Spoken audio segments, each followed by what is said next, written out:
I was gonna say that. What's up, everybody, and welcome to the Put It in the Book show, presented by PopCulturePros.com. Okay, Here we go again. on the fly, they always do this to me. All right, Yeah. I am Okay. Steve. I got Rodriguez. Boom, right there. I'm right here. What's up? How's it going? What's up? I got to do the same movement now. Look at that. That's Oh. all right. I got Keith. Keith is back, baby. Keith, right there, baby. Had to make some camera adjustments on the fly. Started falling. Kamala. My camera started Kamala. falling. All right. It's Yeah, camel toe? what? What? Camel toe? Camel toe. Camel toe started falling? Like leaning? Are they falling out of the sky?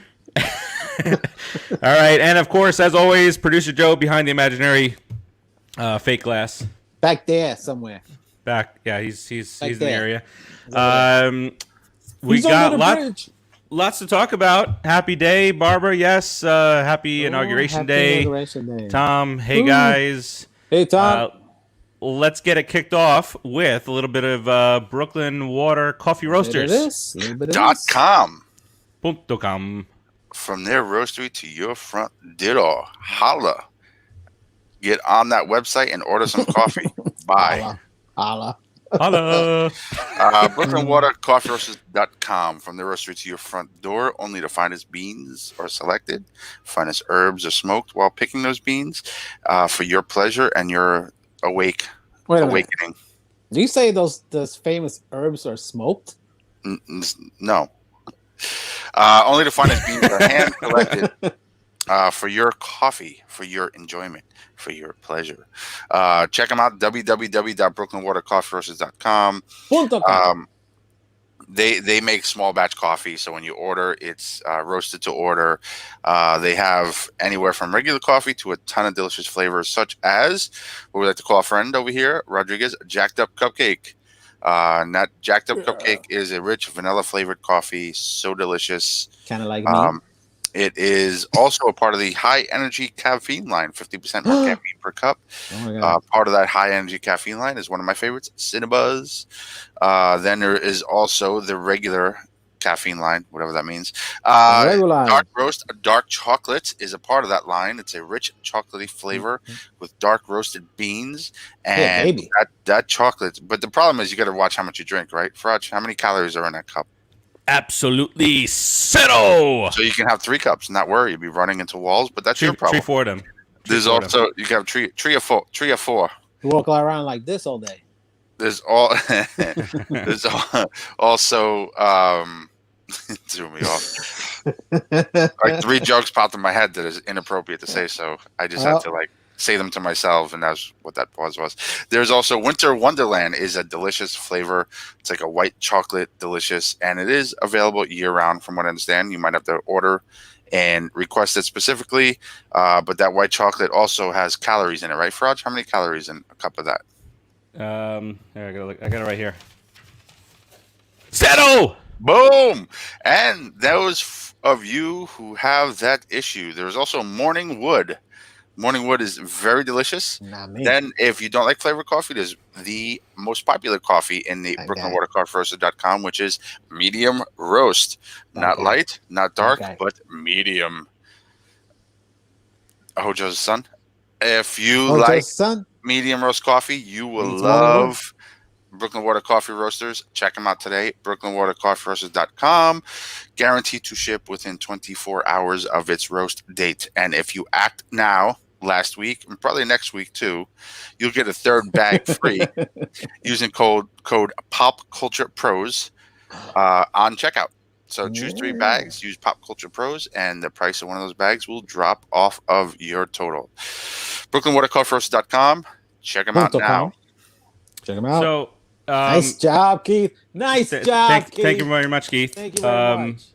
The correct code and all that stuff. Dude, he was on. Sizzling. Evening, guys. Steven Light. What's up? Evening. Lady P. What's up? Terzio. Lady P. Terzio. That's a cool name. Terzio. Jaden. What's up, buddy? Oh. Thank you. Yeah. And Terzio, we'll get to that really, really, really briefly in a few moments here. But first, I do want to start off with just a small piece of news that came through last week, or we think it's a small piece of news that came in last week, and that was we were part of a trade, and it was like the Mets are involved in everything this year. Oh wait, there's a trade they're not involved in. Oh wait, the Mets are involved in. By they got a starter at that deal too, and it's Joey Lucchesi. Lucchesi coming over from the San Diego Padres, who made a trade to bolster their starting rotation yet again. They get their third it's guy. Actually Lucchesi, like the Lucchesi crime family. Come on, you're from Brooklyn. No, he's definitely not from that family. Not that family, no. Not that Lucchesi. No. Have you gone to Google to do the pronunciation? I do that all the time. It's Lucchesi. If I cared, probably. No, not you, Rodriguez. Oh. The guy that had to open his mouth. That guy. So we bring him in. So my question to you guys is he a starter? Is he a bullpen guy? Is he a AAA guy? Is he somebody that Steven Matz should be scared of? All that and more. Whoever wants to start, one of you two. If I can start, because I looked the kid up, and I think I spoke to you guys on our chat about him. The kid's a starter, lefty starter. Throws a fastball low 90s, and his out pitch is what he calls a changeup, but it's almost like a slurve type of changeup thing, because he has a really different grip on it. I watched him pitch. I saw the kid pitch. He throws pretty good. The only problem is... I saw a quick thing. Sorry, Rodriguez. I saw a quick thing. He calls it a curve. He uses a circle change grip on a curve. Curve. Well, that's a fun name. Why not? But it's got to work. And if he throws it up high, he gets hit really hard.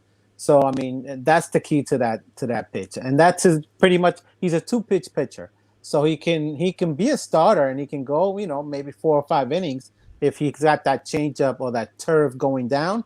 He can dominate, and as a lefty, he can do well. Matt should be scared of him, because the guy is already a starter. I think he's pitched a couple of seasons, and he's just a little bit under 500, somewhere in that area. Yeah, maybe a game or two. Game or two. ERA is not too bad, but that's the only thing I saw with him is that turf pitch.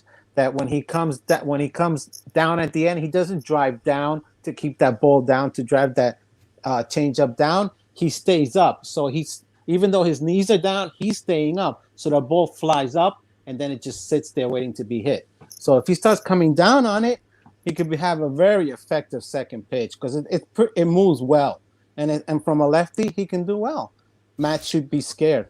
Yeah, and he's averaging 1K per 9 over his short stint so far. The record you were mentioning 18-20, so yep, right about there. But in 300 major league innings, he's managing about 1 strikeout per 9 innings, or a little bit more than that. Pretty impressive. I don't know what happened to him last year, though. That's my only concern. I haven't had a chance to research. He only pitched 5.2 innings and 3 games. Yeah, started. He gave up 5 runs. Was he hurt? I don't know. That sounds like an injury. I that's the one thing that I know about, because I saw it pop up. He was there was some COVID stuff going on. He got sent to the alternate site to go rest up, and they brought him. It wasn't like a straight through type thing for him. He came in kind of like some of the relievers that the Mets had, where they sent him to the alternate site, brought him in, they pitched a couple of innings, sent him back to the alternate site because they didn't need him for the next couple of games and so on. Oh, okay. So he wasn't hurt. No.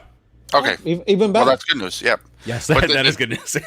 So let's erase 20. And in a lot of ways, you have to. It's hard to really give full attention to 2020 when you're looking at stats for long-term predictability of a player. But in 2018, 2019, 2018, his rookie year, he started 26 and 30 games, a 4.08 and a 4.18 ERA.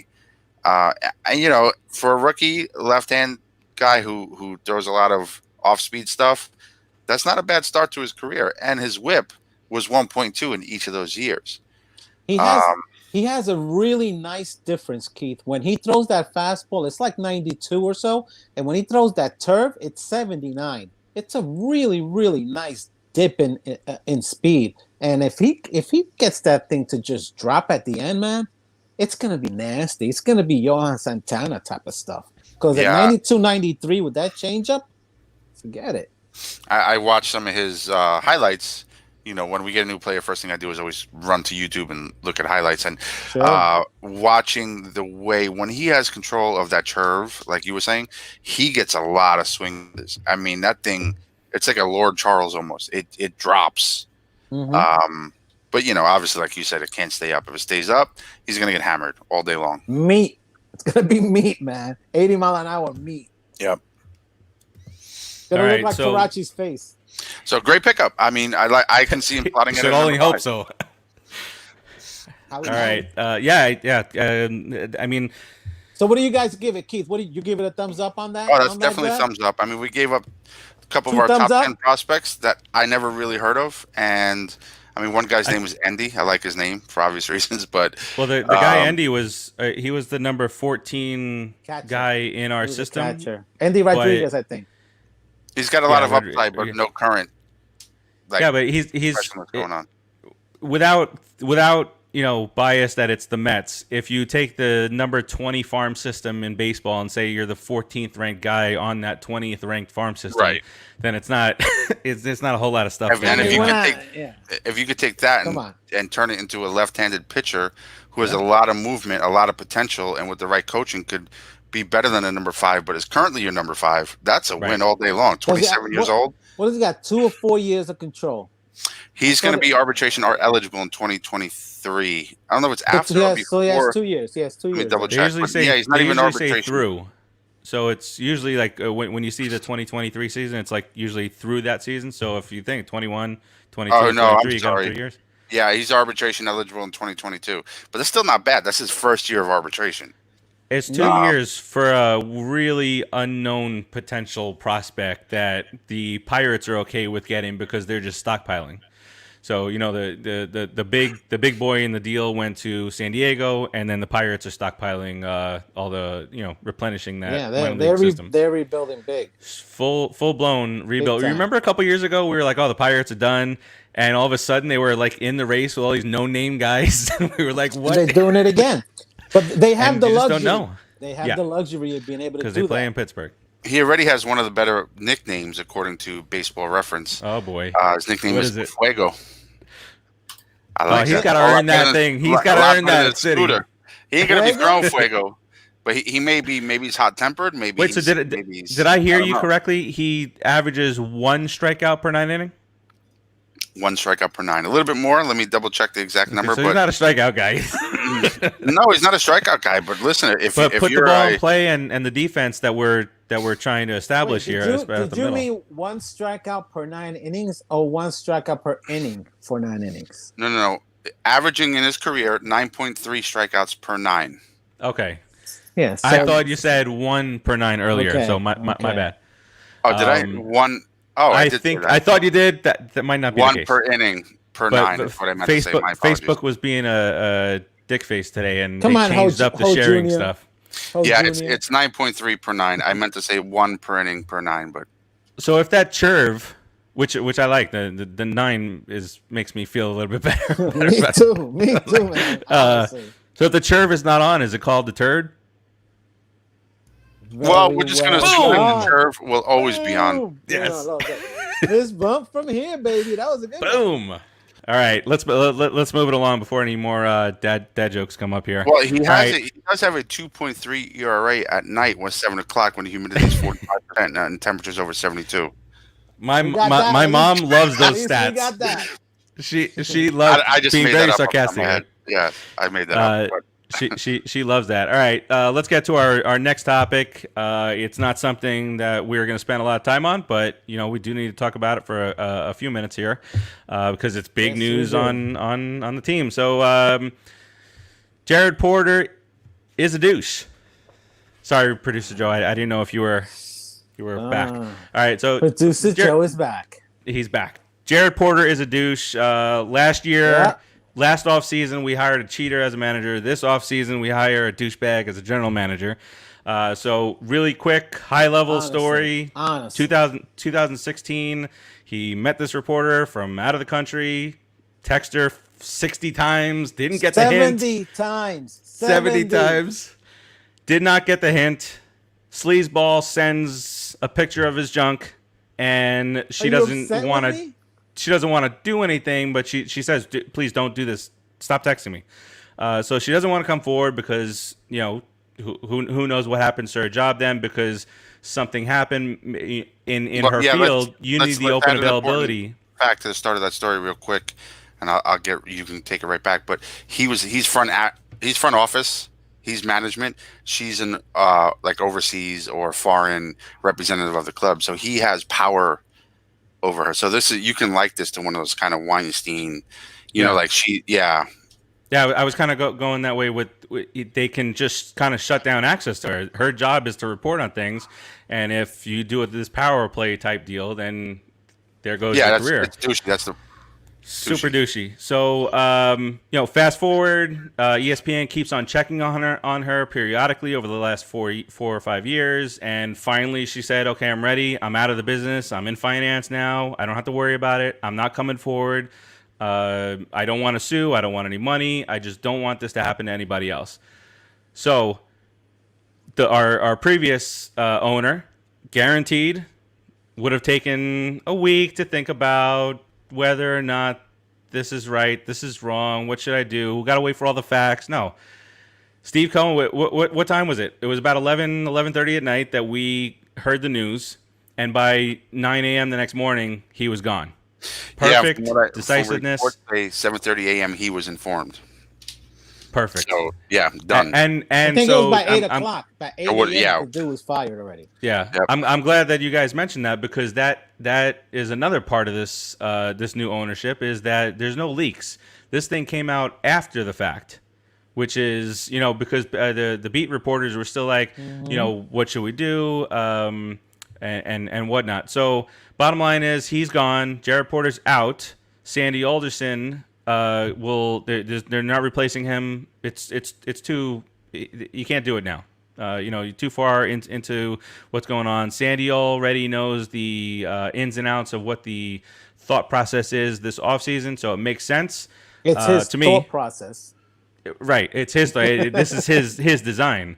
Right. So I think we started with you, Rodriguez, on the last one. Keith, start off on this one. What do you think about the number one, the Swift dealing in this, and what do you think about Alderson being the GM for the rest of the year? I'm going to add a third to that. I'll make it really quick. Just my take real quick on the ex-GM. Douchebag, glad you're gone. And that's all I'm ever going to say, and not again. But with Sandy being the GM, I'm okay with that. I'm very comfortable with it, because let's be honest, I think all the moves we've made so far have been in his hands, or he's been heavily involved. I don't think Jared had a whole lot to do with anything. He may have been involved in the Lucchese trade, or he may have had a heavier hand in that dealing, based on the timing when he was hired and the trade was made. But I'm still sure Sandy was in on that prior to him getting there. I'm sure Sandy has been having conversations regarding the best shortstop in all of baseball. Exactly. Brasco coming to the team. So he's done a great job, Sandy, and we all know Sandy. We have a comfort level with him, and Sandy really is taking shape and form with the management and their style, ownership, I should say, and their style. He's embracing it. Everybody's kind of worried, like, well, maybe he's going to be cheap, or he's going to be cheap Sandy. But no, he is he's uniform with Cohen, and they're hand in hand, not skipping, but they are hand in hand in getting things done. And what was the other question? And I can answer that real quick. I'm sorry. It was Sandy taking over. Yep, that was it. The decisiveness of the the Swift action taken by the Mets. Oh, right. And just again, real quick on that, super happy. There is no good in the situation that this douchebag created when he was in Chicago. There's no good about that.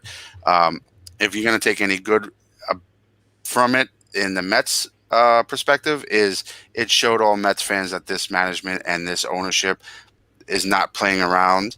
And to your point, there's no leaks. We didn't hear about it until they announced it. So, and I like that Cohen just came right out. Done, terminated. We don't tolerate this crap. Zero tolerance. Very just like strong. in the opening remarks when he bought the team. He superseded Sandy, not allowing him to even comment on it, and just jumped right in. But yep. Yeah. Rodriguez, what are your thoughts on those couple items? I mean, real simple. The guy Jared, he messed up. Hope he learned this lesson. Hope he's a better person somewhere down the line. But in the organization, you have no place. I believe that he was very instrumental in a few of the things that we're doing, because I think Sandy was delegating to him a lot, and I think Sandy's going to delegate to this guy Zach Scott that came along with him. So I don't believe Sandy's going to stay as the GM full-time long. His thing is to delegate, sit over as the president, and see what happens. Make my vision come alive, guys. That's what I want you guys for. Yeah. So Zach Scott is going to be running the show probably by the end of the year, and then probably up until Sandy leaves or retires. So it's a good thing to keep Sandy on.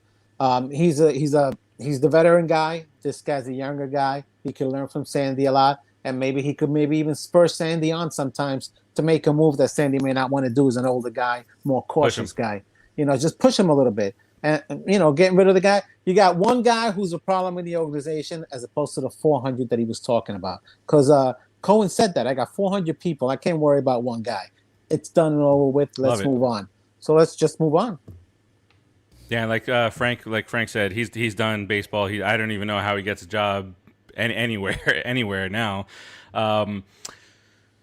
Yeah, and then the thought process is, where do you go from there? Are they going to investigate the Cubs? Because that's when it happened.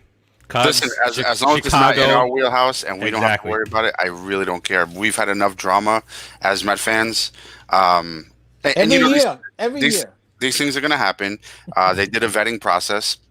Obviously, this was not really told to anybody, so nobody knew. So you can do all the vetting you want. Of course. And you weren't going to find it out. But the moment we did, out of here, done. So, and to your point, Rodriguez, I like that they are not excelling this guy Scott immediately.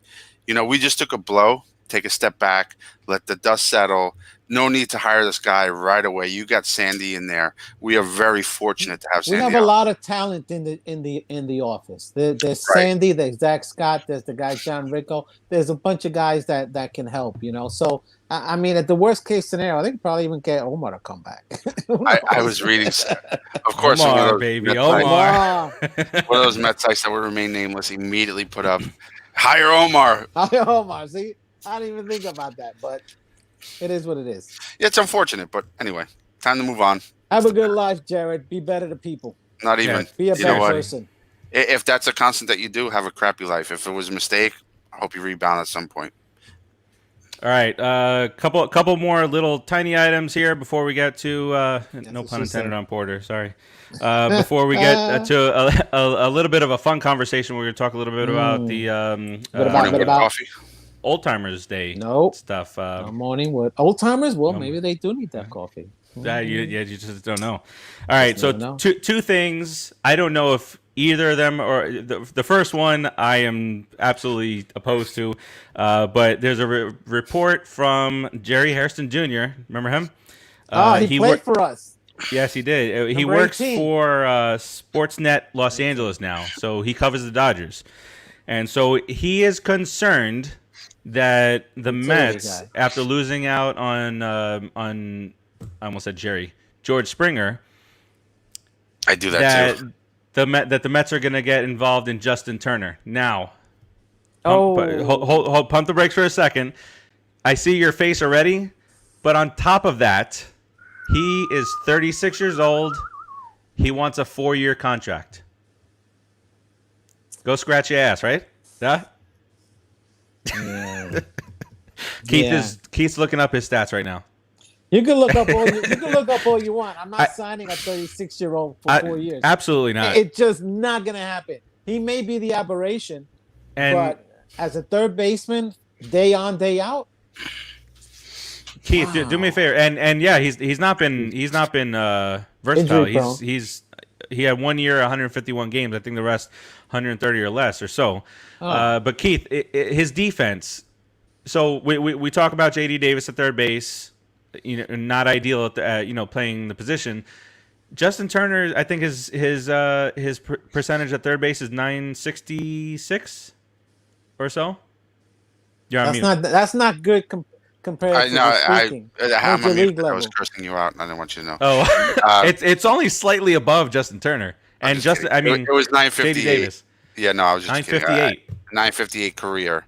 He's had some amazing years defensively, but he's also had some hack years. Thus, a 958 career average. Yeah, and you're not gonna.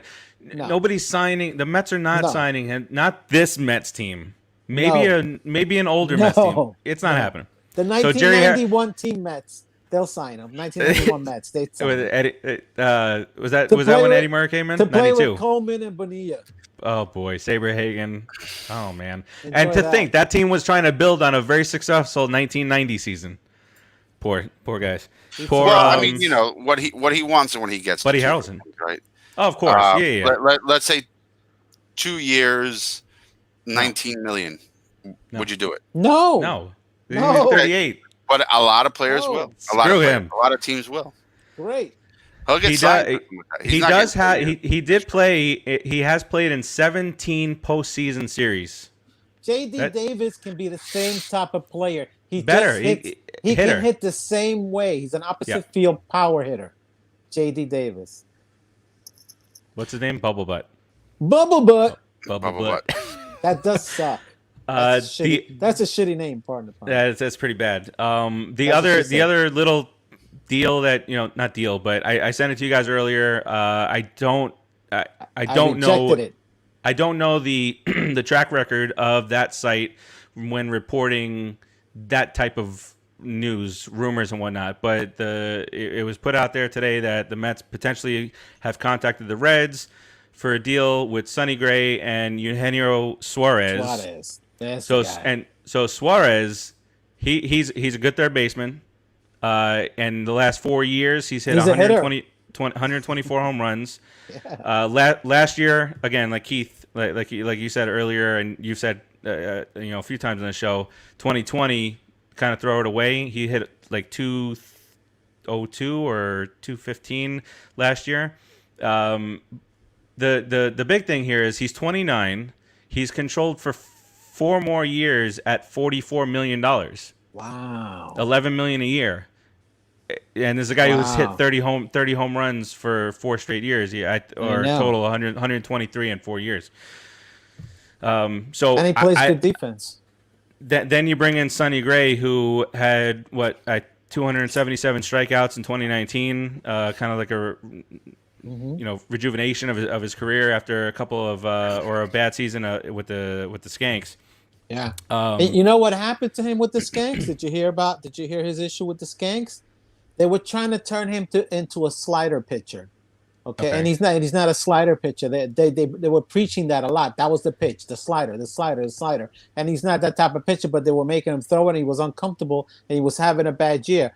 And that's his reasoning for him having a bad year with the Yankees. He couldn't get himself on track after that. So then he said when he went to Cincinnati, he became himself again. And he said, "Now I'm comfortable." So yeah, and it's because you got to be wary of New Yorkitis. You know how some guys can't do it. They just can't. Yeah, but either way, if we get this guy Suarez, right, because you can kind of hide Sonny Gray. You can put him in a bullpen and make him useful on a minimal exposure, I should say, level. Dude, he's a starter. If he comes to this team, he's a starter. I think he can too. But what I'm saying, the key piece to that trade to me would be Suarez. Yeah. Sonny Gray, if he pans out and he comes in that rotation and he throws under 4 ERA and he's solid, huge plus. But I think Suarez 4. I mean, our 4 and 5 guys last year, or our 3, 4, and 5 guys last year had ERAs like 6 or higher. I disagree. The big thing in this deal is Sonny Gray. That's the guy that you want. Suarez, we can take him or leave him because we do have a couple of guys that we can slot in at third. But Sonny Gray is a reliable 4th or 5th starter. I mean, that guy can pitch. He's a player. Sonny Gray is a 30-plus home run, 100 RBI, 280 hitter, No, he's 260 not. hitter. He's a pitcher. He's a pitcher. What I say, Sonny Gray? Suarez. I'm sorry. Yeah. Suarez, he's a 30-plus home run guy, 260, 270 hitter, 100 RBIs. I think he's the key piece. He'd be a great piece, man. I'd be happy. But just the fact that you guys, just the fact that there's a potential for both of these guys to be like high return guys, huge returns. I love them both. Huge. But then it's like Sean has a good point here. Sean says it would be like a poorer man's version of Lindor Carrasco deal. Really is. It really is. Perfect. I think you nailed it on the head there. If that's an A, then this is a B. Yeah. Absolutely. Yeah, because to Rodriguez's point, Sonny Gray, he's only 30. I don't think he's a fireballer, if I'm not mistaken. So, he's probably got some miles left on that arm. He's been a little up and down, but, if you take that Yankee trying to change his pitching style thing into consideration, then you look at what he did when he went to Cincinnati. It does make sense. Suddenly you're almost 5 ERA guy, then boom, a 2.87 ERA. Yeah, man. You put our type of offense behind them, and Lindor and McNeil up the middle on him. And if he starts throwing, come on, guys, I'm getting excited. This is great. Well, I remember I prefaced this by saying I don't know how reliable what the track record is of that particular website, that particular reporter. So I don't want to poop in Keith's milk. Sean says not that Suarez is Rico Brogna or anything. That. I hate the Rico Brogna references. God.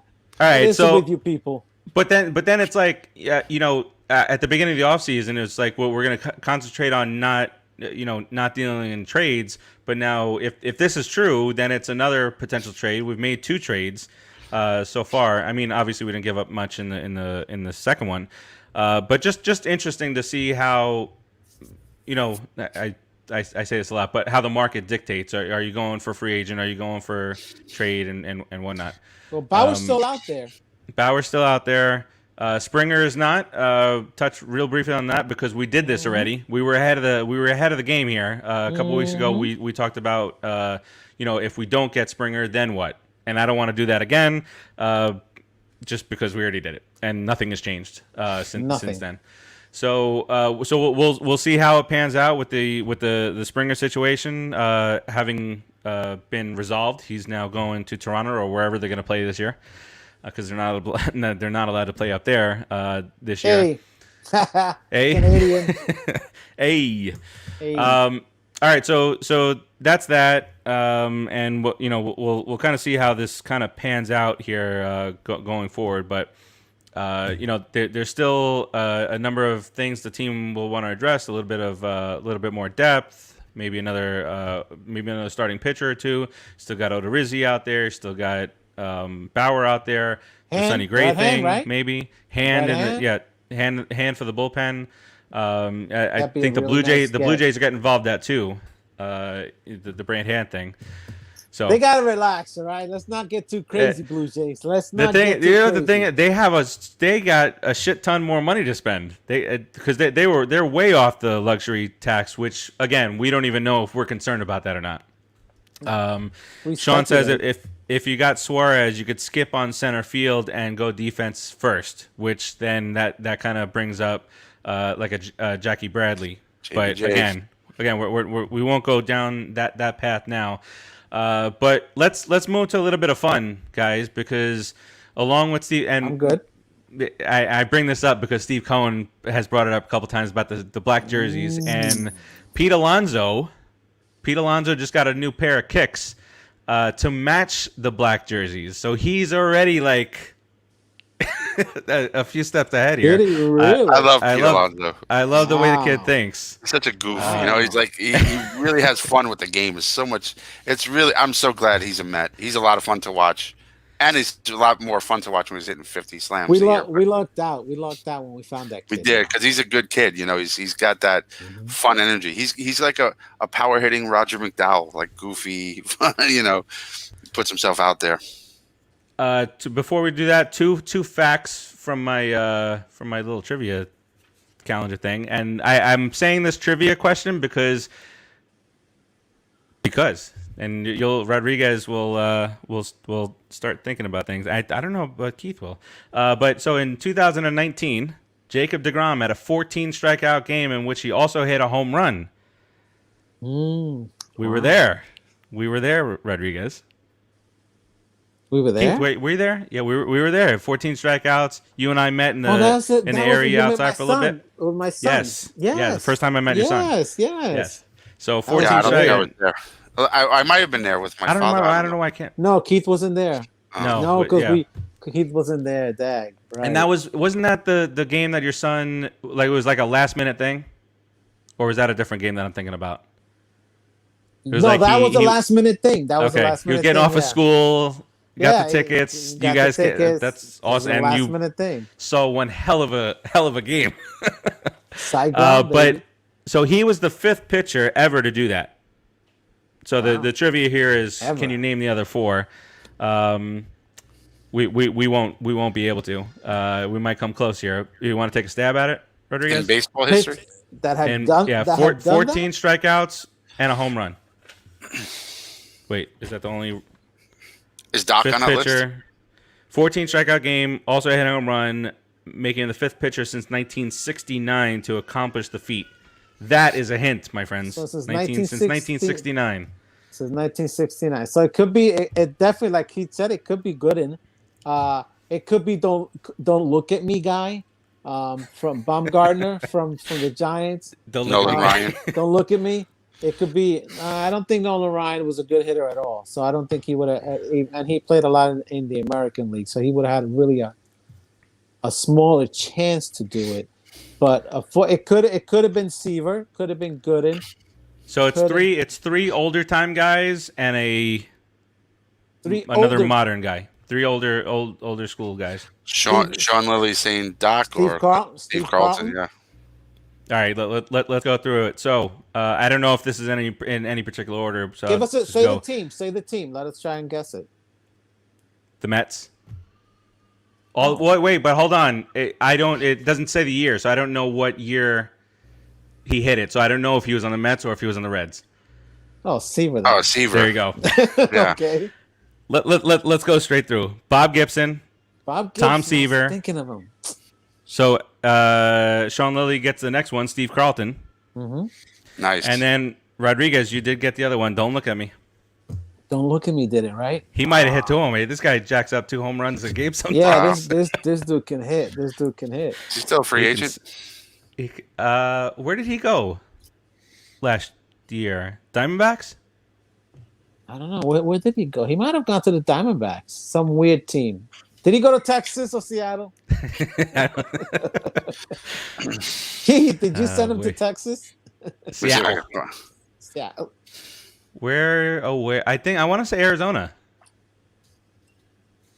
I want to say I don't care. Don't look at me. Did that follow him to Arizona? How you spell his name? Lipscum, right? No, Baumgartner. You're thinking of another chick.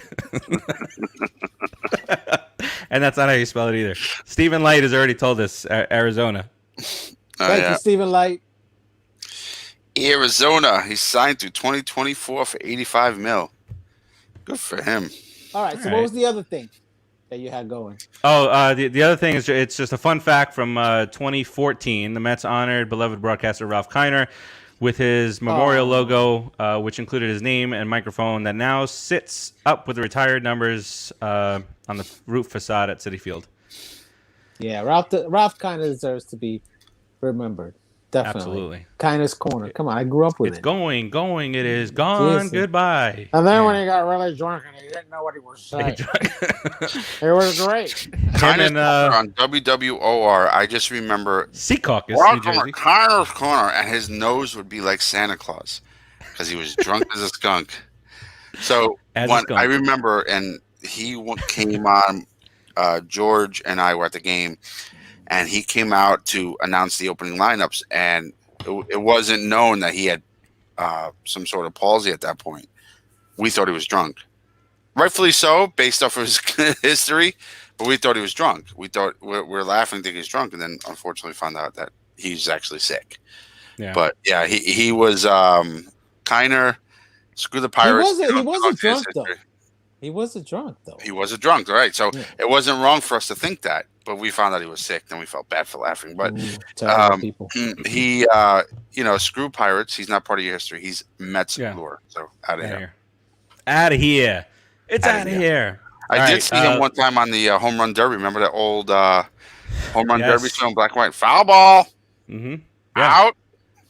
And they used to talk about him on This Week in Baseball too. He was a player. He was. You know what I'm saying? Yes, he was. All right. Stephen Light said, I think this is for Bumgarner. Correct me if I'm wrong, Stephen. He lives down the street from me in North Carolina. He got his wife a black Angus cow for a wedding anniversary gift. Well then. Sweet. Guess he got tired of his wife. Did they give her a knife and tell her to butcher it? I mean, take my wife, please. Yeah, and Sean says about Kiner taught me as much about the game as anyone. Learned a ton from him. I love listening to his old story. His story time with Ralph Kiner, during the games was fantastic. It was just great listening. Was he? Did he team up with Fran Healy sometimes to do games? He was with Fran Healy. He did with Tim McCarver. Yeah. I want to say Howie Rose when he was doing the TV back in the day when Howie was doing TV. Lindsey Nelson and Bob Murphy, dude, and Ralph Kiner. Those are the guys. We have been so blessed to have such amazing announcers, TV and radio. Now we have the best booth in the MLB. Best the ever. Best I gotta say, but our radio booth is pretty good. I love the radio booth too. Is Wayne Randazzo back? I liked Wayne Randazzo, but he moved again back to Texas or something. This is where I thought somebody went to go do TV for San Diego or something, or radio for San Diego. One of them, one of the two. All right, just one more quick. This is a quick tweet from Howie Rose a little bit earlier today. He says, to this point, the best free agent the Mets have ever signed was Carlos Beltran, who was 27 at the time. That's the point, the prime of his career, and he even broke down along the way. If Springer were 27 and available, this might have been a different story. Yes, 100%. Agreed. Yeah. 100% agreed. All right, let's move it on to Old Timers Day. A little Old Timers Day stuff. Oh, by the way, Matt Harvey put out another video today. I don't know if you saw that. I saw it. I'm watching him. I'm watching you, Harvey. You're scouting him. If I go back to coaching in my league, I'm bringing you on, Harvey.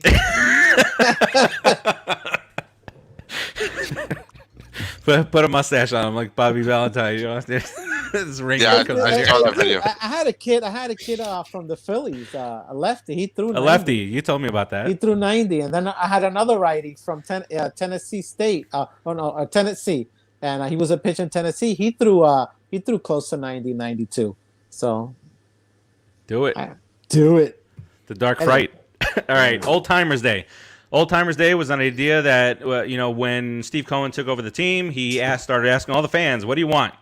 And Old Timers Day was one that he heard over and over and over again, and it is just right. Any top-notch franchise should have an Old Timers Day. The fans just love it. The fans will pack that stadium if we can. So I wanted to, we had talked about maybe just one person that we would want to see, but we maybe take 10 minutes here, before we shut it down, and just go through some of the guys that we would love to see. Maybe we go position by position. Throw it out there to whoever's watching to put in their suggestions for Old Timers Day. Definitely. Josh Lewin. Oh, okay, all right, yeah. Everybody who's in the comments. Who do you want to see for Old Timers Day? Well, let's start with position number 1, our starter. Starting pitching. I mean, starting pitcher. I want to see Dwight Gooden. Who's the one guy? I would love it. I want to see. I'd love to see Doc. I want to see Gooden on the mound. Or Johan. Johan's not an old timer. Gooden. I want to see. What about? So that's another thing. They haven't set up. What. Is it 2010 or before? How does this go? You got to be old, man. Come on. You got to be old. Oh, we had some old guys in the 2000s. We know what old is. Julio Franco. Julio Franco, 78 years old. Very So, old. position number 2. So does that He count might out? be too old for Old Timers Day. I mean, Yeah. I mean, there's so many to choose from at starting pitching. Dwight Gooden, obviously at the top of the list. I would love to see Sid Fernandez out there. I would love to see Sid out there. Ronnie Darling, let's go. Ron Darling, now batting number 4. Lenny Dykstra. Oh, wait. We'll get a second base, Sean. Darling and Dykstra. So let's go to catcher. Catcher. Well, Piazza. There's only one. Come on, that Piazza. we can choose from right now. It's Why Piazza. can we put Piazza and not Johan? That catcher? Because Piazza's like 50. Okay, but Johan is up there too, bro. I mean, Johan who? Johan Santana. Okay. You think Johan Santana? How old is Johan Santana? I think they could do, the 40s. No, Johan Santana's way too young. I think he's approaching 50. Not Johan. 45? Maybe Herhan, but not Johan. I put how old the first thing because how old is Joe Biden? I think Johan's too young to be an old time. 41? He's only 41? No, that can't. He's only 41. My case, homies. All right. How old is Piazza? Why does Johan feel? I mean, like he's older than that. Feels like he's 45ish. Piazza's crack 52. is whack. Piazza's 52. He's an old timer. And he can still launch him. I bet he can hit a couple over. He ain't gonna hit shit against Gooden. Piazza at catcher. What about first base? Oh, first base. Come on, it's gonna be. He can't do. Well, hold on, but he can't do that. Said he was gonna play. Hernandez said he would. He's got fake knees, fake hips. So what are you gonna do? Don't talk about Hernandez. He'll fall apart. Okay. Let's just say that the Mets say, okay, Keith Hernandez is there, together. But he doesn't. But he's not able to play. Who's next? Olerud. What are you talking about? What are you talking about? Well, Hernandez in an old timers game, you need two. Keith Hernandez can't. I don't want anyone else but Hernandez. He can't play. How old is Keith Hernandez? He's only 70. He's 70 with fake everything from the hips down. Okay, so pick a 1A. So who would be a 1A? Delgado, Olerud? Delgado's close to the age where he seems to be an old timer to me. Steve Light says Olerud. I agree with Steve. I'm not against Olerud, but I don't really see Olerud as a Met, man. I'll be honest with you. Yeah, 3 years. If you're making me, if you're really asking me, a Met, I definitely the only one I can think of is Hernandez. Me too. At first base, that's the only one I can think of. I mean, everybody else has been Ike Davis, Lucas Duda. No one has made an impression at first since Hernandez. Because I'm trying to think. Delgado. In the after Hernandez left, you had Mike Marshall for like a half a season. You had Dave Magadan. I'm just going through. I know Greg Jeffries went to first base for a bit. Who is late 90s? I mean Olerud. Eddie Murphy. Eddie Murray.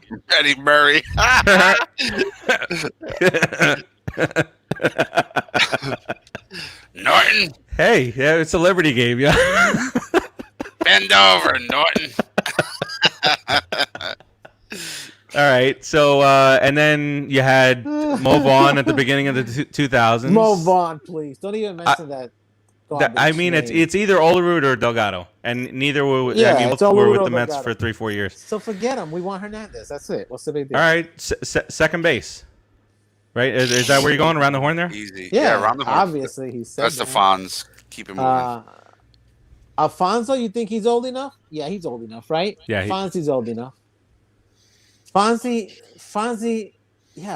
man. Yeah, it's got to be Fonzie. He's the only real kick-ass second baseman we've had in a long time. Luis Castillo. No, he's not really a Met. No, he's not. He's not. He's not. He's a Juan giant. Samuel. He's not a Met at all. But you need two. You need two second basemen. No, you don't. You only need one. Just keep it. It's old timers day. How are you going to play an old timers game with one? You got to have two teams. This is a one inning game. This is just a one inning. One inning front, one inning back. Defense and offense. Game's over. I think they usually do 5. I think they usually do 5 innings for this. Keep it things moving, going around the horn. Farachi, I want to pick. want to pick Tupapi for third. Huh? Howard John, my poppy. I'm picking your dad. Farachi's Papi Hojo. for third. I want to see Farachi's dad. I want to get an autograph. He was my Hell favorite player. growing Hojo. up. Hell yeah, Hojo. All right, so who would be number 2? If you're fielding 2. Well, according to I say screw the rules. Bring in the captain. All right, Bring now in the it's screw the captain, rules. baby. Sure, let's God. ruin. Wait, his I back didn't. more. Let's not. Let's Let's hurt his back more. Let's not be honorary. Wait. Well, All right, so Robin you Ventura. want him to sue us? You want him to sue us now and get more money? No. More free money, right? You want more free money? Who? aside from the captain, Sacrilege. Because first of all, he don't fit the criteria. You just threw out the rules to make yourself happy. I didn't make any rules. What were the rules? The rules is not the ones you said. I didn't make any rules. You said that you didn't say the rules. You said the rules that you didn't say them. It's the different rules. The second. What? But how could I break rules if I didn't make any rules? Because you don't use apostrophes right. Oh my god! You don't know what you're talking about. All right. It was Robin Ventura. Obviously Hojo. Robin Wright. Who else at third base? Matt Franco. Who? Oh what we got going on here? What a piece of garbage. Okay. Unless you move Fonzie to third. If you're a long time, if you're a new Met Hojo. fan, this is not a knock. It doesn't mean it's a bad thing you're a new Met fan, but if you're a long-time Met fan, you know there are very few third basemen who have been stellar and have longevity with the team. So that's really a hard position to pick. There's 2. Hojo, Ray Knight. Right. There's 2. In 50 Ray years. Knight was not longevity. What was he? We got him from the Tigers. Who was just what, 2-3 Ray years? Knight, 2 years. He was the rental for a championship, baby. That's maybe that's the difference. And some fisticuffs. Timmy Tuffle. Yeah, he was right. He punched Pete Rose in the face, right? Doesn't rate. No, Eric Davis. That was Eric Davis at third. Yeah. Yeah. All right. Well deserved. What's but next, Harrelson Keithy? punched Pete Rose and got his ass kicked. So moving over to shortstop.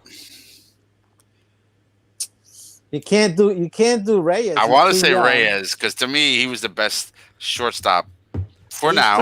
I think they'll let we see this is the problem. We don't know anything about what's the rules of this old timers day because we have never had it as a franchise. So let's say yes, we had. We used to have. I said not lately. Oh. Sorry, I switched it to not lately. Okay, so grab Reyes because that's Ordonez. I know Steve Light. I loved Ordonez because his glove was amazing, but he wasn't the best shortstop we had. He had a good stretch of 3 or 4 years with this amazing glove, but his bat just declined, and then his glove went with it towards the end. But this is not just about what they accomplished. Not talking. This is who we think is the best. Minutes. I'll tell you that right now. No. This is not who we think is the best. We did that a couple of years ago. We're talking about who we'd like to see at the old timers day. I don't know. You think Ordonez can really glide across the floor at his age? I mean, maybe. Well, if anybody, I would like to see Ordonez pick it at short. I remember him. He was fantastic. Oh, it was amazing. So I remember Kevin Elster. I was just about to say, but Milton beat me to it. Kevin Elster. How about that? Mr. Line Drive. Kevin Elster was a hack at short. He had shoulder problems, and then he went to Texas and took steroids. Oh well. And then he did movies and never spoke. Or we could just go real old school and say Rafael Santana. Rafael Santana, I would like to see. Honestly, that's a great name.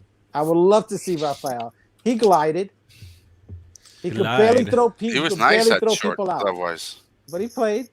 All right, what position is next? He was nice. So we're going to go position number 7, which brings us to Garfrati. Left field. K-Mac, Kevin McReynolds. That would be nice. Absolutely, 100%. I would love to see. Who else? Benny Agbayani.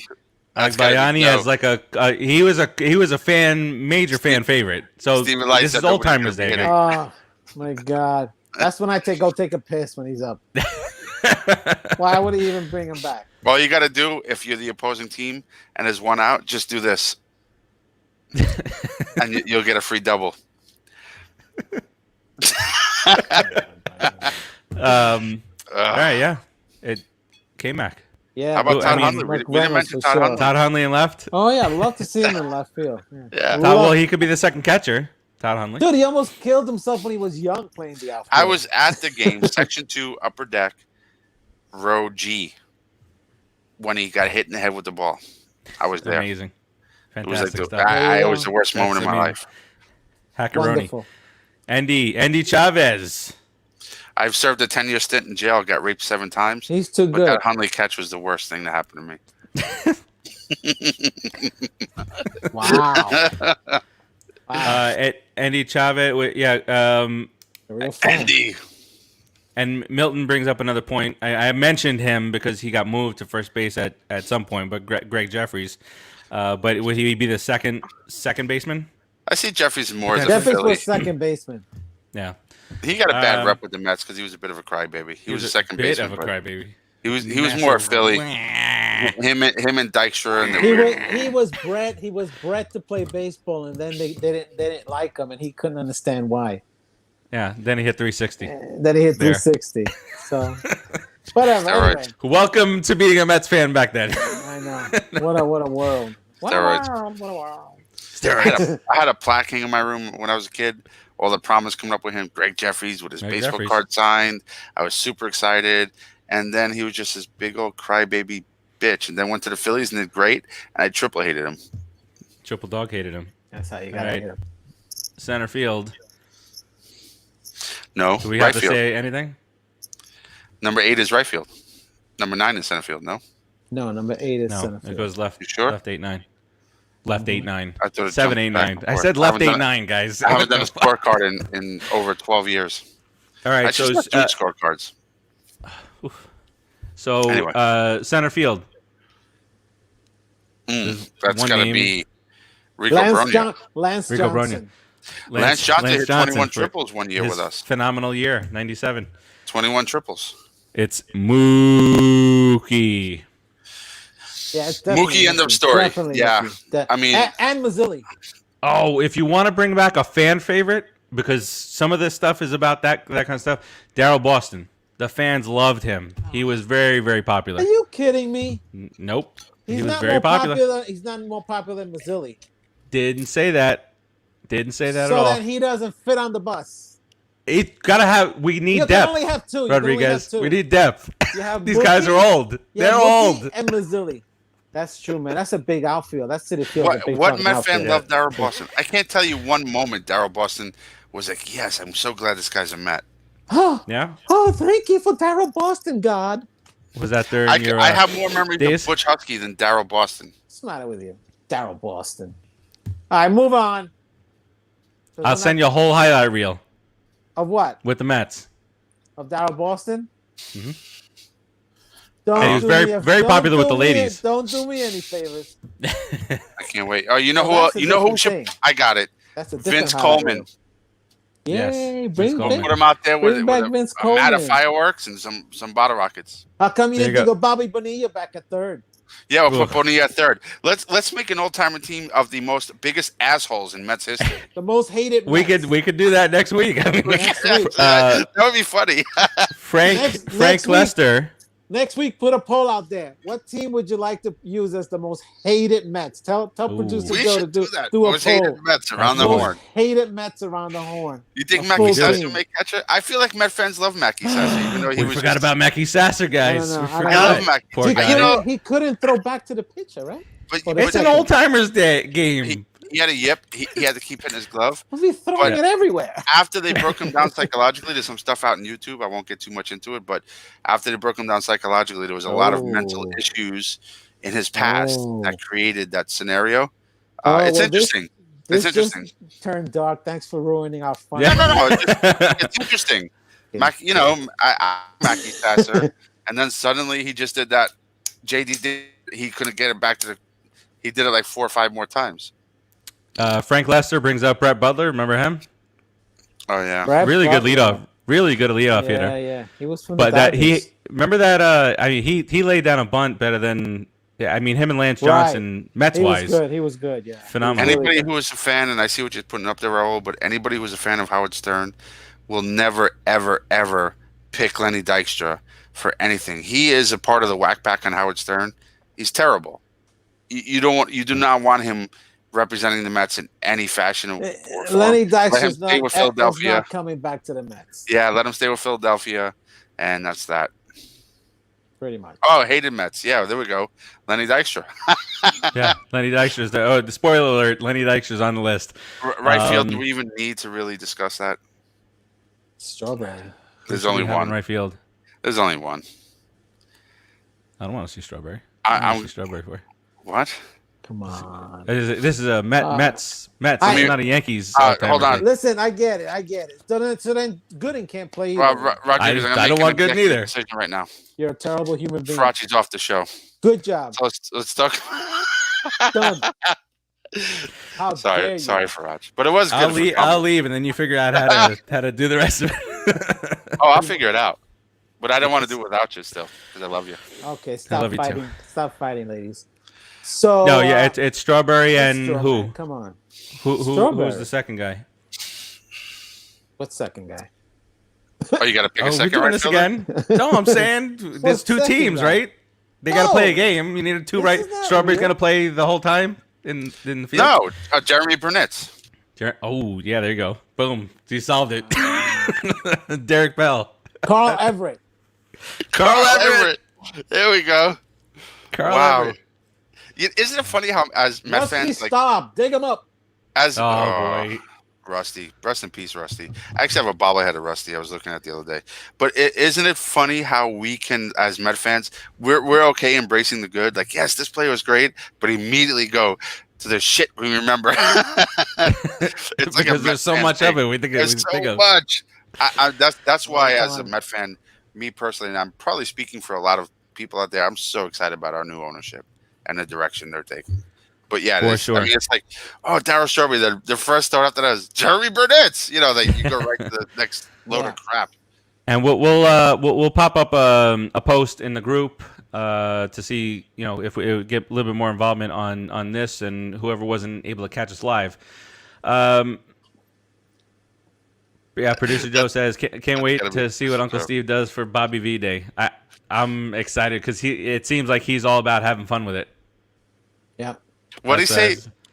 Get a giant check and march it around the field? Yeah. If he's going to do something stupid like that, I can get into it.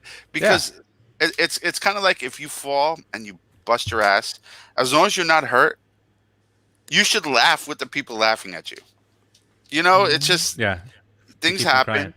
Yeah, I mean, but if you're hurt, that's different, right? But you got to laugh at yourself. And as Met fans, we have to be able to take these things in stride. We have a new horizon before us. All right. Yes. All right. So that's managers. All right. Sean Lilly wants managers. Oh, I gotta go Jeff Torberg. Jeff Torberg, he's phenomenal.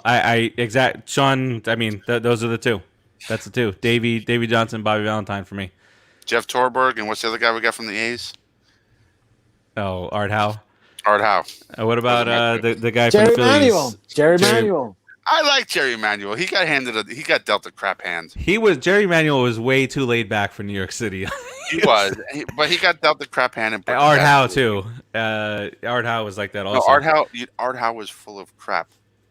Art Howe, if you look at some documentaries and information on Art Howe, or even look at Moneyball, he's full of crap. Art Howe. I mean, he was concerned about himself. That was a proper depiction of him. But from what I've understood from Art Howe, he was full of crap. He was a guy who stepped in the biggest pile of dog crap and got the biggest check mailed to him for it because he didn't really earn it on his own merit. From what I understand. Screw Art Howe. Yeah, exactly. What was the big guy? Dallas Green. Yeah. I gotta, not as a manager. I like Dallas Green. Dallas Green was a badass. Dallas Green was the first one to go out there and tell somebody to go screw themselves. He was giant. He would like stand tall over these umpires, and the umpire was like, okay, maybe he was saved. He wasn't the greatest manager, but I respected Dallas Green a lot more than Art Howe or Jeff Torberg. Turberg. All right. But anyway. So that's our kind of wish list. Bobby V. We'll Good job, post it there. Can't forget Bobby V. I said Bobby V. I said it. I ignored you totally because I was in my own it's thought. Not the first time, not the last No, time. My cubbage, Sean says. All but right. there's only two people in this world I ignore, you and my wife, so that means I love you. By the way, Willie Randolph will not accept any invitation. I'm sure you won't. He's a new owner, so maybe he would. All right. That's going to wrap it up for us this week. It was a fun, nice, lighthearted episode. Let's go around the room. Any last-minute words of wisdom, advice, or otherwise? Rodriguez? Oh, have some patience, people. See, the preseason's not over. We got a lot of stuff to do. We're going to have a lot of fun this year with the Mets. Wear your mask. Get your vaccination. Save somebody's life. Let's go Mets. Do the things the right way. Do the things the right way. Yeah. Things, man. Do the things the right way. That's all. Well, let's go. Something strange here. I'm going to go ahead and I'm going to do a quick Fakata and then give my thoughts. My Fakata is going to be for free agency. Actually, not even for free agency. It's going to be for what Rodriguez mentioned. A whole process? Impatient fans. Yeah. Well, kind of, right? Because just because the Mets have money doesn't mean we should spend that money. So all you people out there will say, we should just pay $150 million for Springer. You forget it's still going to hamstring us go forward, right? When we get down the line, we're going to be paying a 39, 38-year-old center fielder who can't catch fly balls anymore and probably hits 220, and he's going to tie up our payroll. There is a limit. We're not unlimited payroll, even though we're able to spend more and be a little more free. So fuck it to all you people out there who think we should just spend any amount of money for anybody. That's the dumbest thing you can possibly do. And thoughts, Mets thoughts. I would love to see a lot of additions, but that's the highlight. Some bullpen, another arm. But I really want to see Scooter and that shortstop, the best one in baseball. I want to see them get extended. It would be like a dream come true to see that happen. One of them would be amazing. Two would be a dream come true as a Met fan. So hoping for that. Aside from that, today we began a new dawn, a new era in this country. If you don't agree with me, that's unfortunate for you, but I'm very happy, very positive for the Mets' future, for the country's future. Wear your mask because this pandemic is not over. And Fauci was praying with Biden today. God bless. Oh boy! I mean, nobody can disagree that it's a new era. It happened whether we like it or we don't like it. It happened. So. That's it for us. Just a quick few points on popculturepros.com, which is where we are housed, where we can be found.